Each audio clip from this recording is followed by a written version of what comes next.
अब कुछ चीजें नॉर्मल होती है तो कुछ चीजें एबनॉर्मल होती है, लेकिन इस ब्रह्मांड में एक ऐसा भी जगह है जहाँ सिर्फ और सिर्फ पैरानॉर्मल चीजें होती है, एंड वहां कोई नहीं जाना चाहता है। क्यों नहीं जाएगा स्कूल? तेरा तो बाप भी जाएगा। तो चलो अपनी स्कूल की वन साइडेड लव को याद करना बंद करो एंड शुरू करते हैं आज का कार्यक्रम।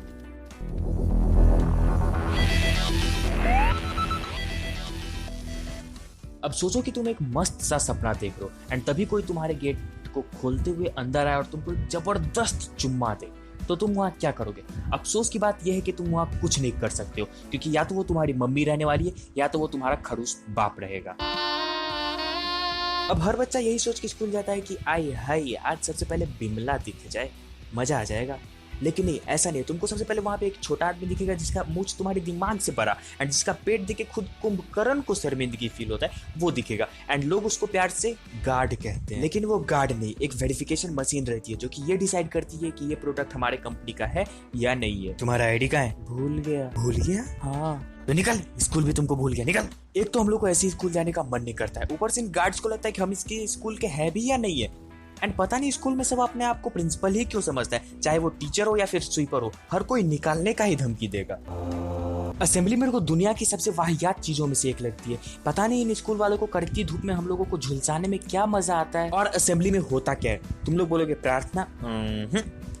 असेंबली में हम लोगों को फौज में शामिल होने के लिए निंजा टेक्निक सिखाया जाता है एंड अगर तुम अपने पैर को स्ट्रेच करने के लिए थोड़ा सा भी हिले ना, थोड़ा सा भी, तो एक पीई टीचर कहां से किस स्पीड में भागते हुए आएगा और तुमको इतना चुम्मा देगा, इतना चुम्मा देगा, इतना चुम्मा देगा कि तुम चुम्मा लेने के लायक नहीं रहोगे। वही अगर सामने में गर्ल्स भली अंतराक्षरी खेले, लेकिन नहीं, वहां पर तो कर्नल से डायरेक्ट रोमियो बन जाया जाता है।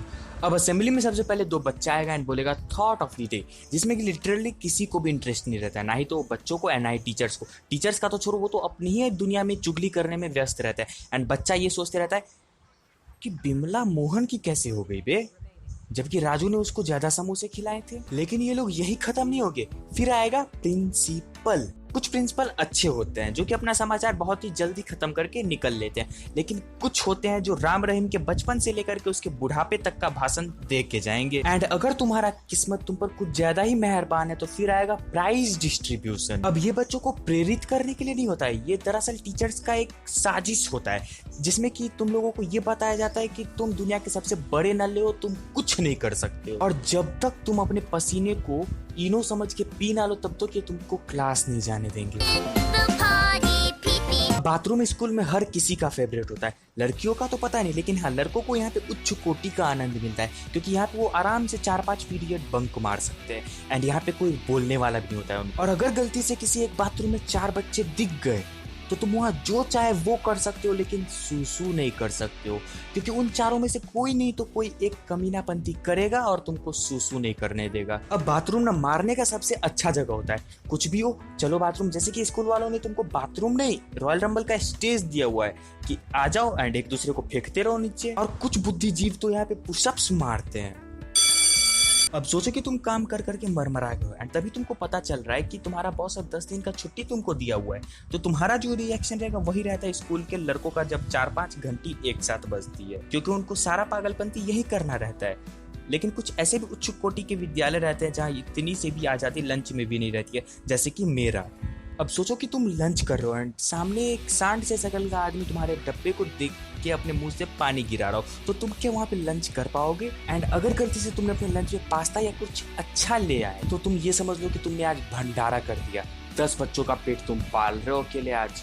अब भली वो पास्ता गिलगिला हो, हिलहिला हो, पिलपिला हो, लेकिन नहीं, बच्चों को तो खाना है, भली वो कैसे भी खाएं, लेकिन खाएंगे जरूर। एंड अगर तुम ये सोचोगे कि उस भंडारा में तुम्हारे लिए भी कुछ बचेगा, तो मेरी गारंटी है नहीं बचेगा।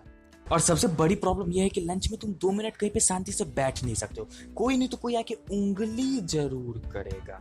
एंड पता नहीं सारे टीचर्स को ये क्यों लगता है कि हम बच्चे पूरा काम लंच में ही कर लेते हैं, कुछ भी हो जाए बाहर नहीं जाने देंगे। लेकिन अब बात करते हैं हमारे प्यारे प्यारे दुलारे टीचर्स की।